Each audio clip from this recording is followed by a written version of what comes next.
Alors aujourd'hui on va prendre le temps de parler d'un sujet qui nous a tous touchés, je pense, au moins une fois dans notre vie, qui est cette action en fait de se comparer aux autres.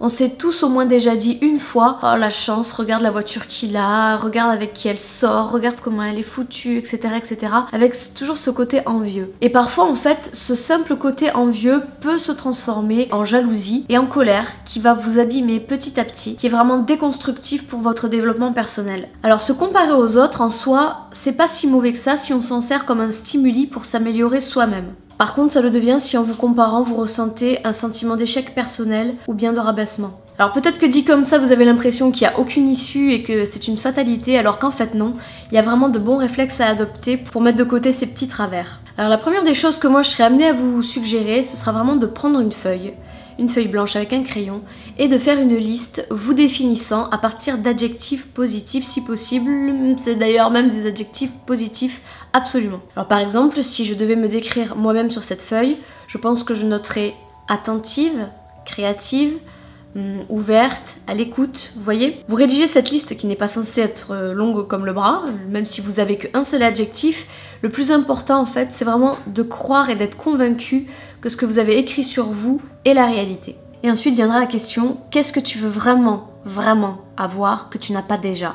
En partant bien sûr du principe que si tu veux avoir quelque chose dans la vie, atteindre un objectif, un but, sans avoir à le vivre par procuration envers quelqu'un d'autre, tu peux l'obtenir. Alors un truc qui est vraiment très important quand on fait cette liste-là de choses qu'on aimerait obtenir, c'est de vraiment se focaliser sur soi et exclusivement soi, sur ses propres volontés. La question ce n'est pas qu'est-ce que tu aimerais avoir qui est à la mode, qu'est-ce qu'il est conseillé d'avoir pour être heureux, ou bien encore qu'est-ce que ta famille aimerait que tu aies et que tu n'as toujours pas. Vous voyez, c'est un peu nuancé tout ça. Il faut vraiment écouter ses propres envies personnelles. Et ce que j'entends par envie sont surtout les priorités qui sont propres à chacun. Il faut vraiment savoir faire la distinction entre ce qu'on veut et ce qu'on veut vraiment.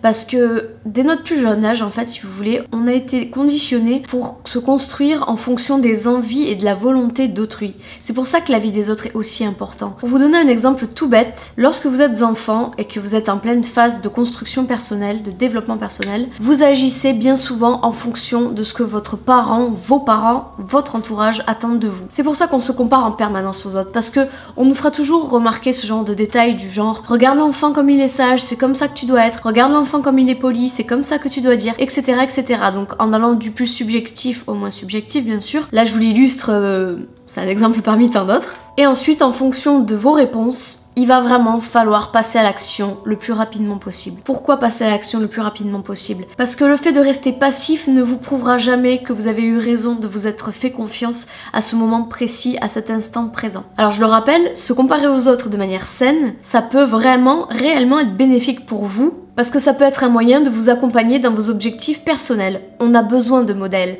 On est une espèce qui a réellement besoin d'avoir un modèle pour pouvoir se motiver. Utiliser à bon escient.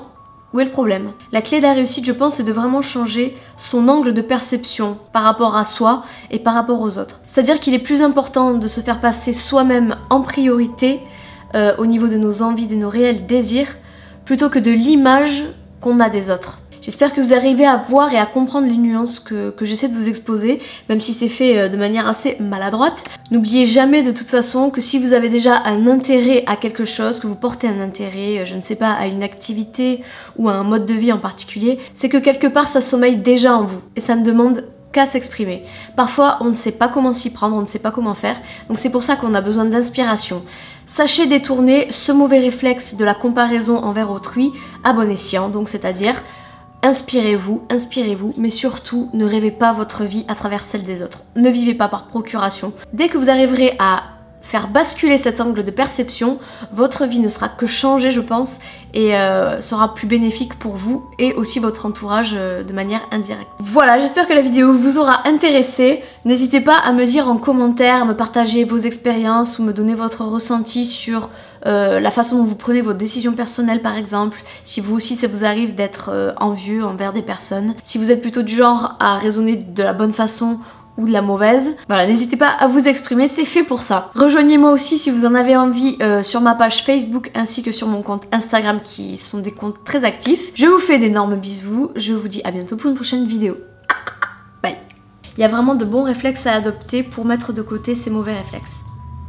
Non, réflexe. Ça peut être vraiment une façon très saine en fait de reprendre sa Là je vous l'illustre parmi un exemple. Putain! Là je vous l'exemple. Ah!